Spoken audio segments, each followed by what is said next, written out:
This channel is part of the History Hit network.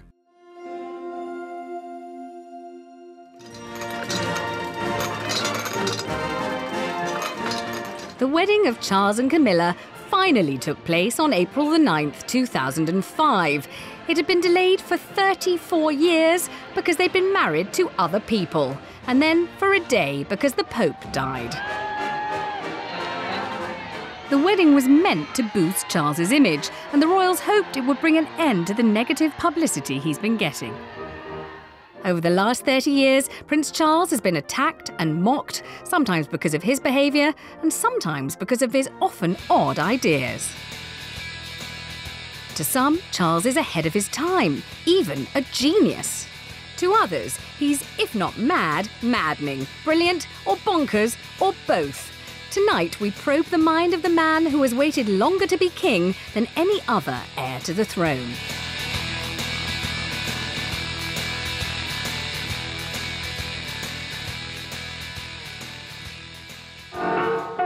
This amusing 30-year-old film shows the prince as you've never seen him. The clown prince, not the crown prince. Once, people thought Charles was funny. And they thought he was a bit of a hero. You should be king, you should be king. He even had the press eating out of his hand. And I rather feel that being here today is rather like asking a pheasant to award the prizes to the best shot, because I've only got a few pellets in my backside, and you haven't yet brought me down. But then the public mood changed, and people started to laugh with him less and at him more. Yes, what is it, Muriel? You're nuts, sir. That's putting it mildly. Last year, for the first time, a poll found more people wanted William rather than Charles to step up to the top job when the Queen dies. So, after over 1,000 years of monarchy, people are asking what once it would have been treason to ask. Should Charles become king at all? Why did Charles become a figure of fun? Partly because he's given us his opinions on pretty much everything. 3 subjects in particular make Charles mad and maddening: religion, medicine, and architecture.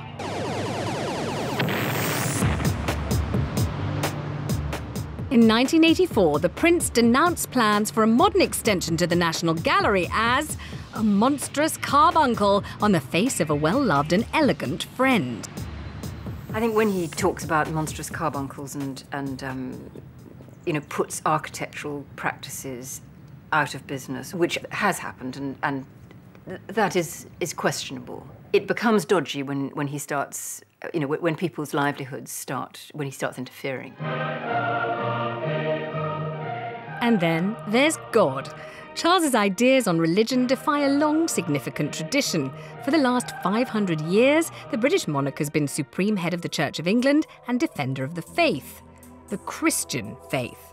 But Charles has said he wants to be defender of all faiths. He's praised Islam, Sikhism, Buddhism, Judaism, the Greek Orthodox Church, and many far more unorthodox beliefs. If he can't, in all honesty, be supreme governor of the Church of England, then perhaps abdication. History Hit is a streaming platform that is just for history fans, with fantastic documentaries covering fascinating figures and moments in history from all over the world. We've got unrivaled access to the world's leading historians, with hundreds of documentaries featuring everything from Boudica to the British royal family. We're committed to bringing history fans award-winning documentaries and podcasts that you cannot find anywhere else. Sign up now for a free trial, and Real Royalty fans get 50% off their first 3 months.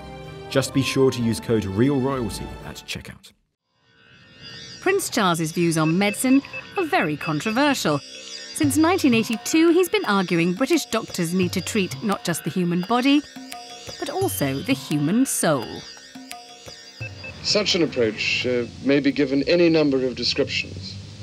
It may be described as psychotherapy or religion or the power of prayer or whatever.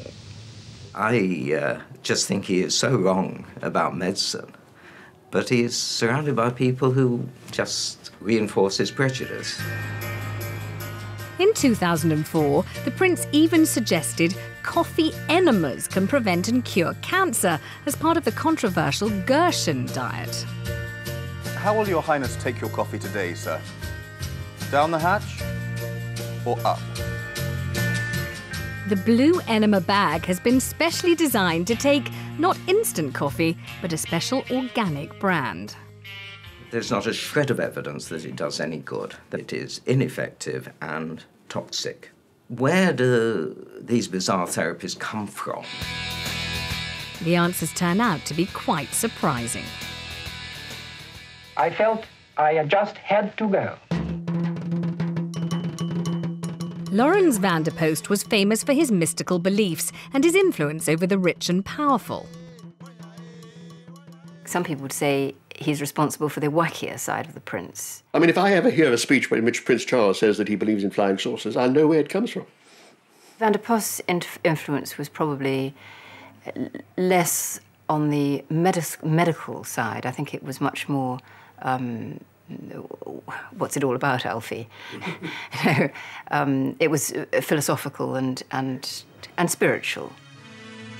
The prince's daily life is bizarre too. Charles, for all his attempts to find out how the other half lives, to show an interest in the less fortunate in society, for all that, he has two men paid by the state to help him get dressed in the morning.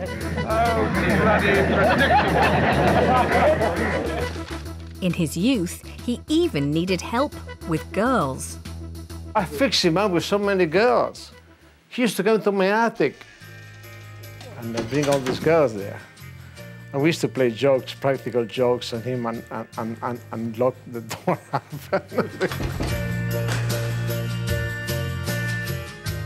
After sowing his wild oats, Charles had to do his royal duty and marry a virgin who could produce an heir. They seemed happy when they got engaged. But the marriage was soon in trouble, and the public have always blamed Charles for its failure. When the problem started, Charles turned to his mentor Laurens van der Post for help, a decision that would affect the rest of his life. Sir Laurens called in one of his closest friends, who was a psychotherapist called Dr. McGlashan, and referred Charles to McGlashan, and in turn Princess Diana was referred to McGlashan, and indeed Charles continued to see McGlashan for many years as an analytic experience. Do we know who the Prince's analyst now is? Yes, but I'm not going to tell you. Oh, that's mean of you. How did the most famous baby in the world end up on an analyst's couch? After the break, we reveal some of the key moments that led Prince Charles into therapy. It has just been announced from Buckingham Palace that Her Royal Highness, the Princess Elizabeth, Duchess of Edinburgh, was safely delivered of a prince at 9:14 p.m. Charles was born to sit on the throne, not lie on the analyst's couch, but his early upbringing was not likely to make him feel very secure. The best parents praise and love and acknowledge and support and care for their child, which gives the child the ability to reach their potential. A heavy program of official engagements prevents the Princess and the Duke from seeing their son as often as they wish. Psychologists claim the first 5 years of a child's life can make or break. But Charles's parents were very young and very busy. There's no doubt the Queen adores Charles and he adores her. But the Queen is a strange woman. She is not enormously tactile. When he was a baby, she would bath him and she would sit him on her knee and she'd read him stories. But I think there's very little sort of evidence that as he grew older, she kept up the holding and the touching. She's really a woman who I think is much more comfortable with animals. Here's wishing a very important young gentleman many happy returns of the day on his 3rd birthday. On Prince Charles's 2nd birthday and his 3rd birthday, neither mum nor dad were there. Children understand love by the amount of time that you spend with them. That's their way of knowing how important they are to you.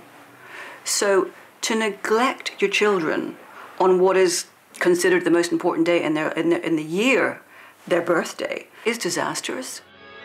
It has been nearly 5 months since the Queen was with her children, though she has kept close contact with them throughout her tour by radio telephone. Even when Charles was travelling with his parents, they often left him to the staff. Like in Gibraltar, when Charles and Anne went to see the famous Barbary apes, it was with the nannies.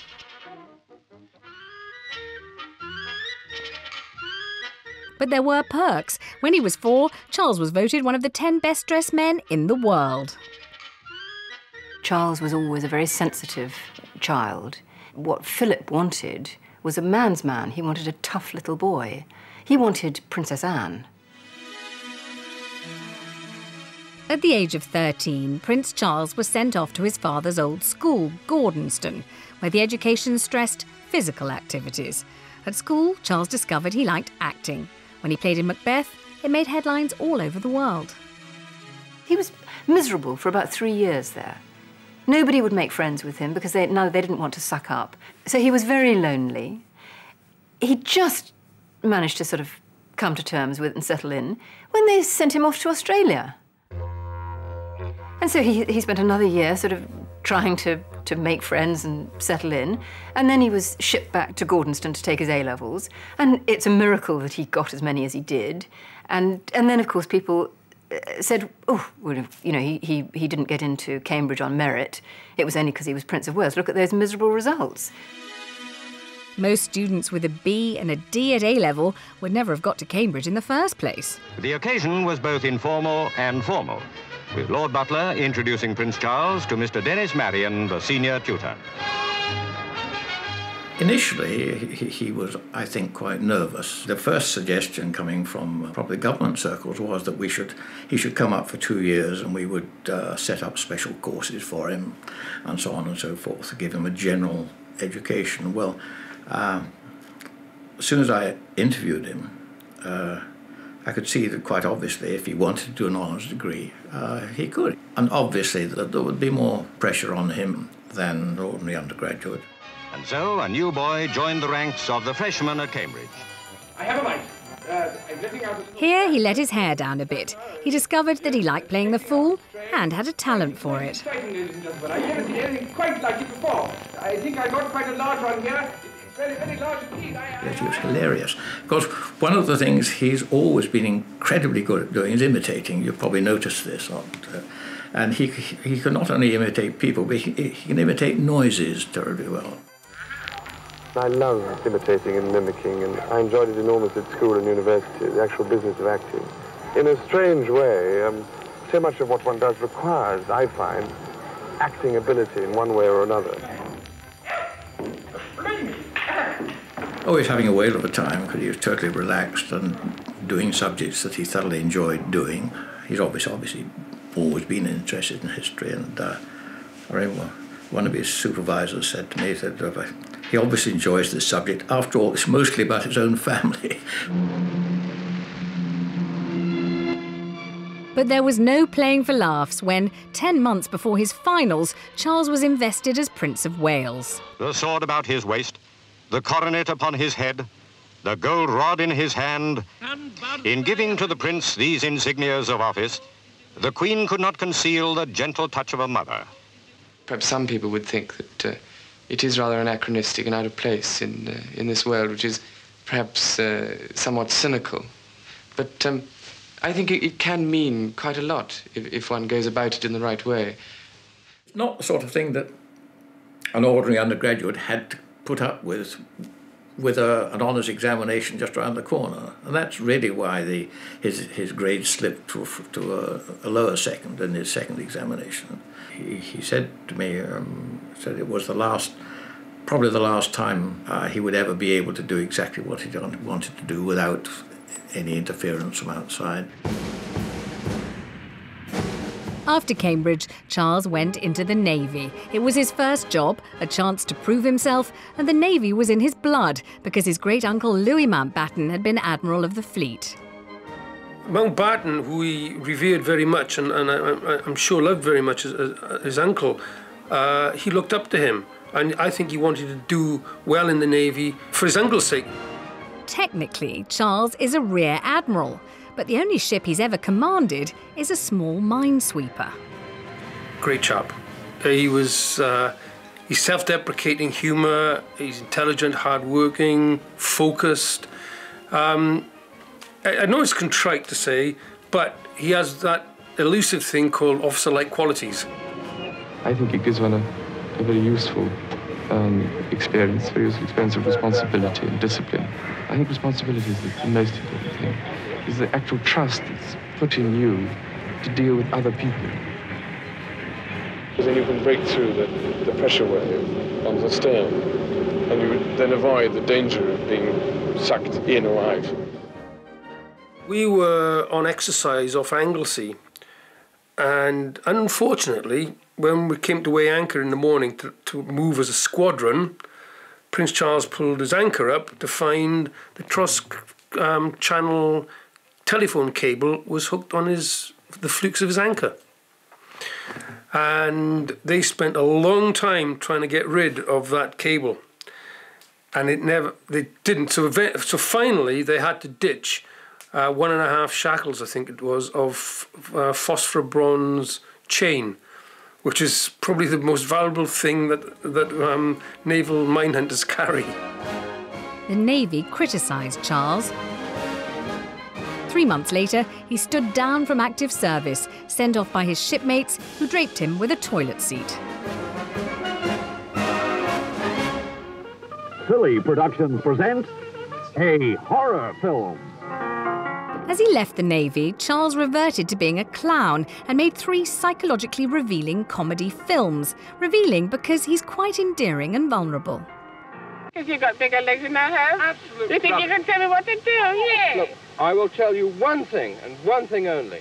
Before we finish, I'm in charge. Oh, your fault. Not my fault. Yes.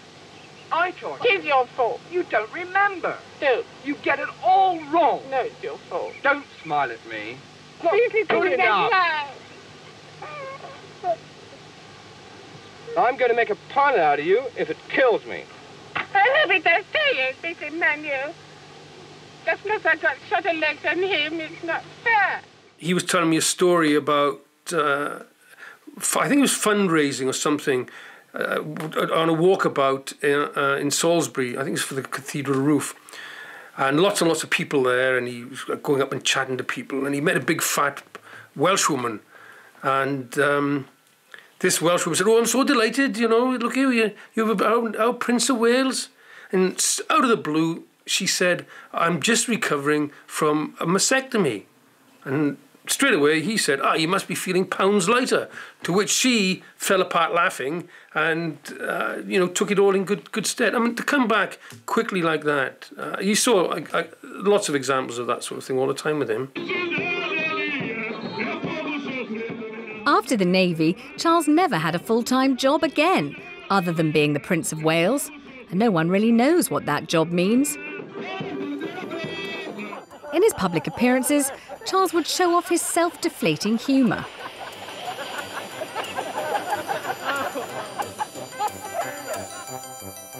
But often the clown is only a mask. Behind the mask, there's a hunger to be serious. In 1973, Charles met the man who'd influenced that side of his personality. There are things in one's life that one doesn't talk about. There's no harm in that. There are certain relationships which is wrong to let the world in on it because it doesn't belong to the world. It's not part of the world, and the world spoils it. When Lawrence first met the prince expressed an interest in Jung, and Lawrence sent him to his wife, which is itself slightly dubious. As a patient? Yes. Van der Post's hero, Carl Jung, was one of the most famous psychoanalysts ever. Jung believed we're driven by spiritual needs as much as by sex. Images of gods, demons and devils fill our dreams. Prince Charles became a believer. Now, Lawrence, who had known Jung fairly well and was obsessed with Jung, in fact, volunteered, of course, that he would be happy to explain Jung and introduce the prince to Jung's work. And that led to a relationship of more than 20 years, during which I have no doubt whatsoever that Lawrence was the single most important influence on Charles's personal development. So much so that in 1977 he and Vanderpost went to Kenya. They were repeating a trip Young made 52 years earlier, which became an important voyage of self-discovery. Lawrence was an immense flatterer. He deluged him with letters and memoranda which were constantly praising this young man. He compared him with the finest thinkers of our time. He assured him that what he had said was full of great wisdom, and how he, to an impressionable youngish man, it would, I think, have been very impressive. Vanderpost and Young would have an enormous influence on Charles's ideas about medicine, architecture, and religion. Charles seems to have needed the wisdom of the elders. One other older man who influenced him was his great-uncle Lord Louis Mountbatten. He was much tougher on the young prince than Vanderpost. Once, when Charles changed his holiday plans and made much more work for others, Mountbatten went ballistic.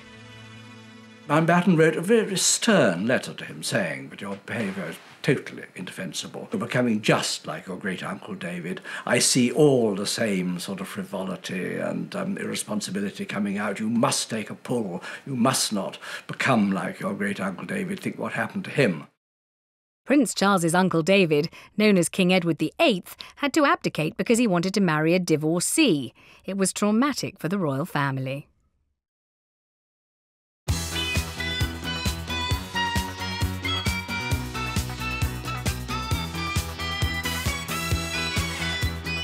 Throughout the 1970s, Charles was the most eligible bachelor in the world. He partied a lot, and there were girls, girls, and more girls.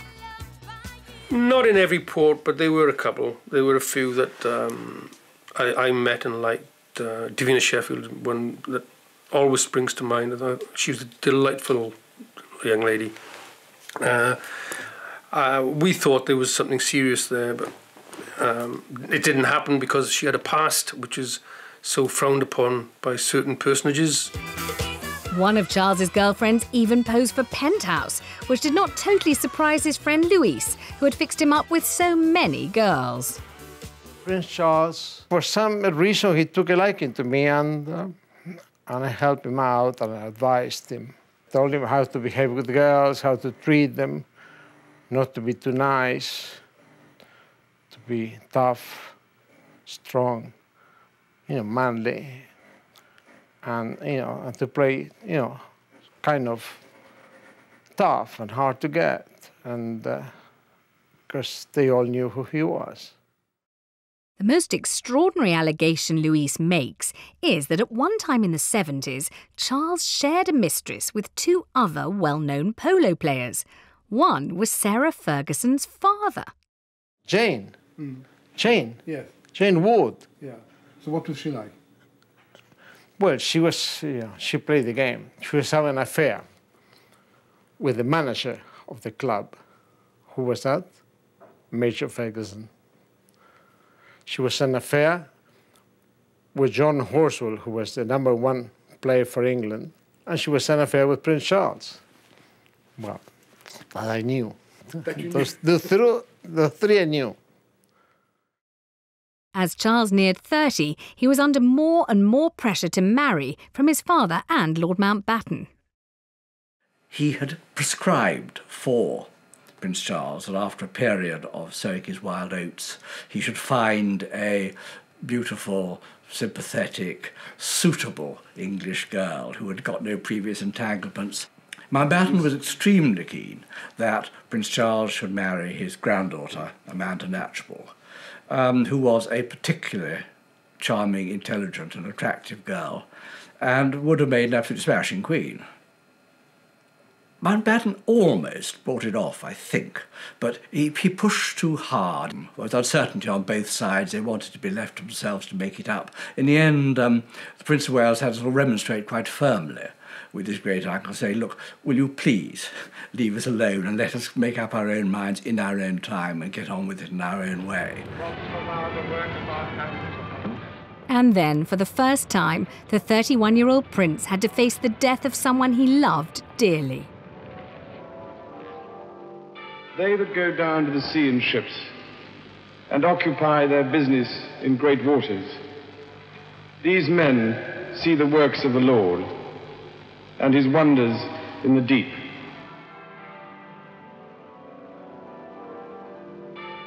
The murder of his great-uncle came as an appalling shock and blow to the Prince of Wales, almost as if an arm had been cut off. He was in some way at sea and rather lost, and had missed this enormously important and valuable sort of sheet anchor in his life.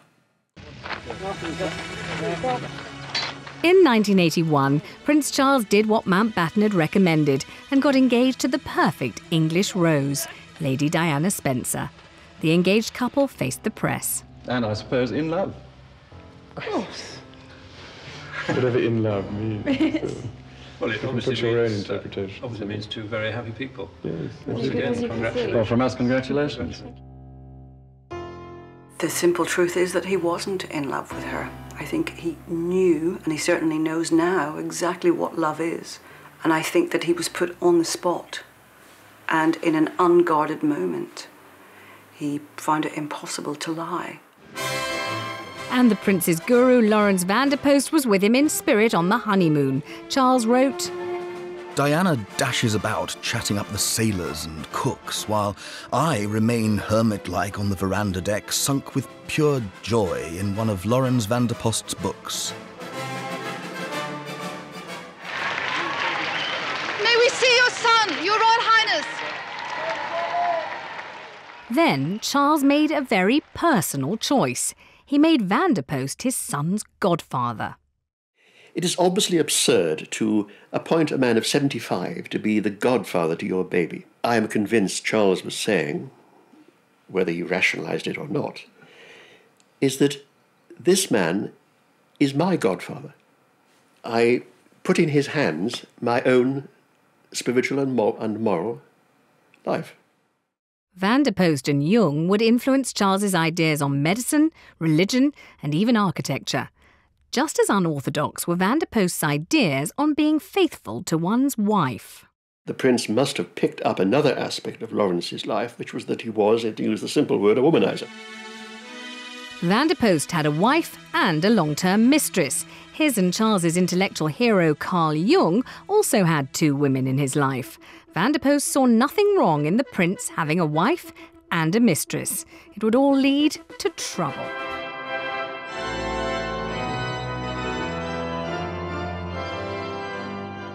The marriage of Charles and Diana was meant to be the happy ending.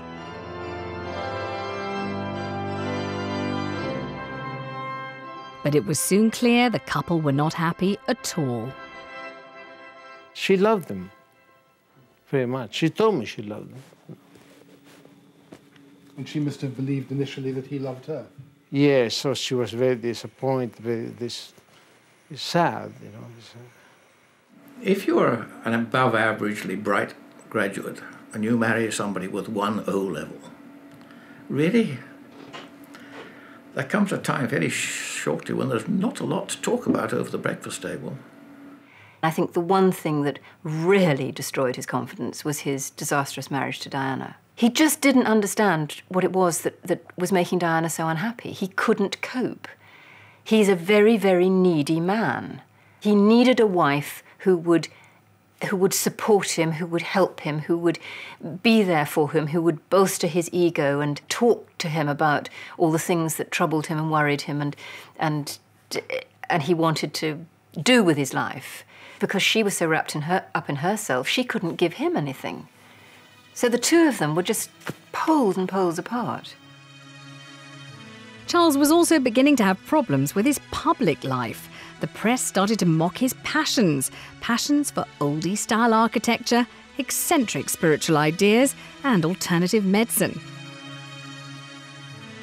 The prince didn't make it easy for people to take him seriously because he also admitted to talking to his fruit and veg. Look, one only wants to eat one. Killer. What is it, Charles? Nothing, darling, just talking to the vegetables. He says things that I agree with. He says things that make sense to me. he tries not to be politically correct, which is great. We need people not to be politically correct. We need people to be honest. Prince Charles has made himself a social issue. Probably undesirable that he has done so. The most worrying and dangerous of Charles's ideas are about medicine. In 1982, influenced by Van der Post and Jung, Charles started to stake out his controversial positions. He argued doctors needed to use the techniques of alternative medicine much more than they did. Such an approach may be described as psychotherapy or religion or the power of prayer or whatever, but it represents that invisible aspect of this universe which, although unprovable in terms of orthodox science, as man has devised it, nevertheless cries out for us to keep our minds as open as possible and not to dismiss it as mere hocus pocus. For the last 20 years, Charles has been sparring with one of Britain's most eminent doctors. I think he's very funny and extremely likeable. But I will not patronise him. And I just think he is so wrong about medicine. Well, Baum has been one of the scourges of complementary medicine for over 20 years. And he made a tremendous outburst when the Prince talked about Gerson therapy at the end of June last year. The Gerson diet consists of eating liquidized fruit and vegetables and having regular coffee enemas which clean out the system and fight cancer. The Gerson therapy is far from benign. Effectively, the patient spends most of his or her life producing this diet, which to me looks extremely unappetizing. It involves buying special liquidizers, buying special vegetables, spending all day mixing up these potions, and then in addition to that, often associated with coffee enemas. It is toxic. Many people think alternative therapies don't do any harm, but that's not Baum's view. They can passively allow patients to die by denying them proven therapies, which we know will cure. Entirely coincidentally, 2 days ago, I saw a very handsome woman in her early 40s who has allowed her breast cancer to progress to the point at which it's ulcerating through the skin, and very difficult to control while she's been on some kind of cocktail of herbs and vitamins. Very sad. When he opens his mouth and says what would appear to be very stupid things coming from other people, that, you know, because he is the future king, therefore, you know, we must listen to what he says. I'm sure he wouldn't have achieved the influence that he has, you know, had he been ordinary Charlie Windsor from Basingstoke. I said, well, Your Royal Highness, I can't begin to agree with you about medicine, but you're absolutely right about the architects.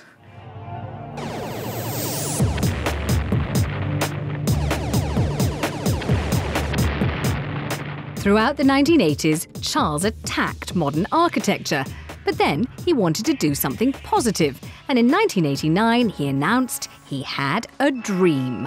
Charles set about building the model village of Poundbury on his land in Dorset. Poundbury would answer his critics and realise his vision of the perfect English village. As a piece of architecture, contemporary architecture, of course, it's rather poor or rather embarrassing. As a piece of charming Toy Town chocolate box architecture, it's actually rather good. It depends what you want, and what Prince Charles wants here is to create a fantasy land. This is a temple of power, it really is. In fact, it's an electricity substation dressed up as a little Roman temple. I think that's rather comic, rather grandiose, and just a little bit pretentious. You can see here danger of death in this big yellow sign here, and the doors, not really sort of Roman quality. This is the stuff you'd find in a DIY warehouse, really, very cheap stuff. And if you look round the corner, well, you see again, it's part of a car park again. Poundbury is a car park. When he founded Poundbury, Charles promised ordinary people could afford to live there. It seems to be the important thing is to be able to have houses that are at affordable rents. Yeah. Whether they're called council houses or they're available from housing associations or whatever. I mean, that seems to me is how to ensure that those houses go on being available.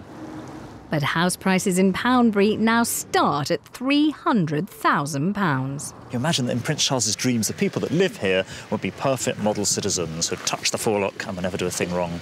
Oh, I think it's very nice, yes. I think it's very well built. Yes, I like it very much. Nice shop to go to, very near.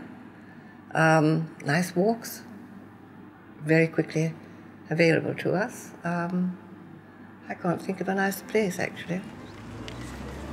He's here today, but he just doesn't come to Fleur-de-Lis. He doesn't visit this part. Charles's big idea is in danger of turning sour. More big business and more big developments are coming to Poundbury as the Prince has backed plans for 31 flats, some as high as 5 floors. If you're a developer, you've bought up a piece of land, particularly quite a small piece of land, and you can build on it very densely, lots of flats, lots of shops squeezed up. Of course, you make a huge profit if you manage to sell them. Well, we're upset about that, and we're very upset about that. Everyone one talks to, once you show them the plans, they seem amazed and disappointed, like I am. I think it's quite sad to see local residents worried about Poundbury in terms of it being a big business corporation, as it were, in action, and people feeling a little bit bullied and harassed by the duchy and by their developers.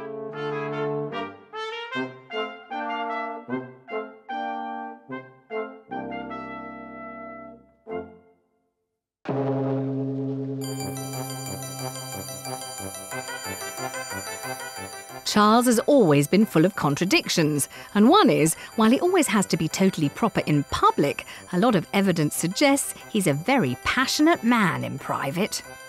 Look at the Camilla Gate tape, for instance.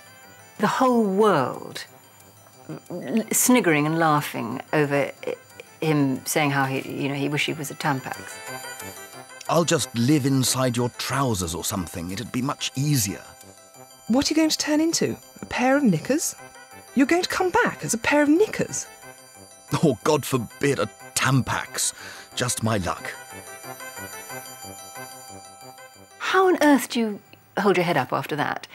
I mean, most people would just not. They would just want to dig a hole and climb into it. But he didn't. He carried on. And every time he is attacked and ridiculed, he just carries on because he believes in what he's doing. What the Prince feels about medicine and building may provoke rows, but it doesn't matter constitutionally. Religion is different. Since 1534, there's never been a king or queen who did not swear to be a defender of the faith, and that faith is the Church of England. In 1994, Charles said he didn't want to be a defender of the faith, but a defender of faiths. Whether he would like to be, in some way, a person that feels that all faiths lead to the same God. It's unsustainable from the Christian perspective. I wish it wasn't, but that's not what Christianity teaches. But Charles has become interested in many other religions apart from the Church of England. Perhaps most controversial is the Prince's attitude to Islam. He's often praised it because it's not spiritually empty like the West. It is part of our inheritance, not a thing apart. More than this, Islam can teach us today a way of understanding and living in the world which Christianity itself is poorer for having lost. I think what he admires about Islam is its mystical core, its architecture, and the way in which it has maintained an integrity about it. And he's always talking about the more moderate elements of Islam, many of whom have been drowned out by the noise of fundamentalism. Charles's opinions and attitudes may be progressive, but if he can't take the oath to be the defender of the Church of England against other faiths, the constitutional consequences are huge. The Church would no longer be linked to the state. Its 26 bishops who sit in the House of Lords would have to leave. The Pope could even reimpose his authority over Anglicans. If he can't, in all honesty, be supreme governor of the Church of England, then perhaps abdication. The most peculiar aspect of Charles's spirituality is his interest in the occult and in esoteric Christianity. Both Charles's gurus, Van der Post and Jung, were fascinated by such strange and disturbing ideas. Van der Post even believed he was a Knight of the Round Table and a reincarnation of the Templars who guard the Holy Grail. He also, in some of his dafter letters, actually claimed that he had met people on his travels who were reincarnations of various medieval figures. This was one of the ploys he used to use with millionaires who were potential suppliers of cash. He would assure them that they, like him, were in the tradition of even reincarnation of the Knights of the Round Table, and they could join his glorious crusade to save the same of modern society. Such beliefs are part of an obscure Christian tradition. And Charles also backs the Tenemos Academy, a small organisation which studies everything from ghosts to where the Holy Grail really is. In Greek, Tenemos means the sacred grove in front of the temple. 10 basic principles that inspire the work of Tenemos: acknowledgement of divinity, love of wisdom as the essential basis of civilization, spiritual vision as the life breath of civilization, maintenance of the revered traditions of mankind, reminding ourselves and those we teach to look up and not down. In his garden at his home in Highgrove, Charles has built a temple to his ideas about architecture and spirituality. He's built a sanctuary. This is somewhere where he goes on a regular basis. It's a small building in a wood. It's very simple inside, and it's got some lovely stained glass and one or two small ornaments. And I think it's a place where you could find some peace. But any chance of peace for Charles was to be shattered. In 1996, Charles and Diana finally divorced. And then came the crash in Paris, which killed her.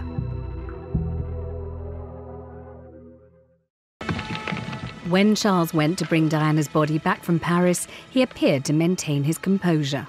His face carries a deep sadness. He looks downcast. It's almost etched into his face. You do see the years of turmoil and sadness. The only thing you could say at that stage that was tasteful was a huge weight had been lifted from his shoulders, in the sense that she was not around anymore to snipe from the wings, to wipe him off the front pages by changing her hairstyle or wearing a new hat, and to generally discombobulate his life, which she would certainly have continued to do with some relish, I think. Oh, yes, how nice. How nice. Now it was up to him to cope with the problems of bringing up teenage sons. But Charles is much more relaxed, even in public, than his parents were with him. After all, this was where he came from. I suppose one should have sympathy for somebody who's grown up in what appears to be a deeply dysfunctional family. And I think his upbringing and the remoteness of his parents for most of his life and the kind of life that goes on behind the walls of Buckingham Palace and elsewhere. Yes, I suppose I ought to feel some sorry for him as growing up as a child. I just can't bring myself to do that. Despite all his troubles, Charles still sometimes makes fun of himself, like when he asked Fiona Harrold just what her job as a life coach entails. He was curious about what life coaching was, and he joked when I explained what it was. It's for people who wanted to get clear what they wanted out of life and to forge ahead and make that happen. And he joked and said, "My goodness me, I could do with that."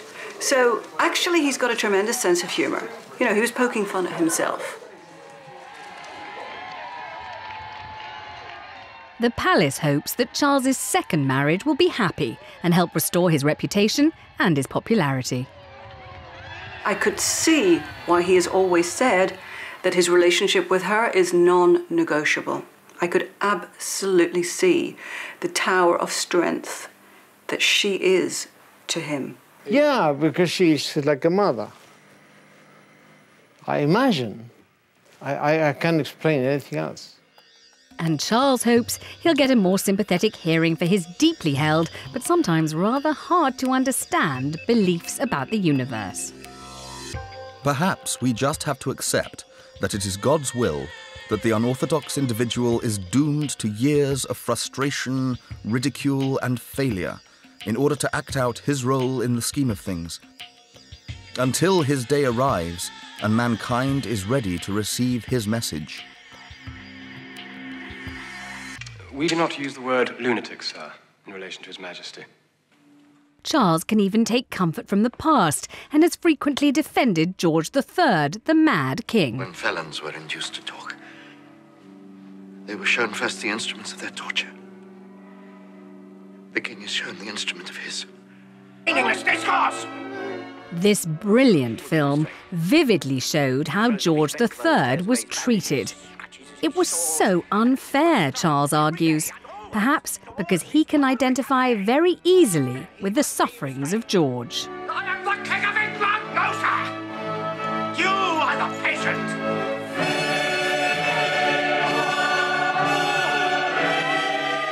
The fact that people question whether Charles will ever become king shows how controversial he has made himself.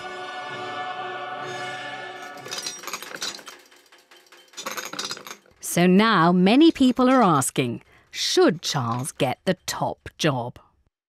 When the Queen dies, I think that will be the point when there will be an increased consensus that the monarchy in this country has outlived any positive function that it might once have been perceived as having. And I think at that stage, the sort of Republicans within us will start to think, well, the Queen's okay, but we're not having Charlie. I, Charles, Prince of Wales, do become your liege man of life and limb, and of earthly worship. So is this the only crown Charles will ever wear? I think it's very, very, very difficult that he has to be the king in waiting for such a long time. But on the other hand, we're all living longer. The Queen's going to live a lot longer. Hopefully Prince Charles comes to the throne and he's going to live a long time. The worst thing that could happen is for his son to come to the throne too young.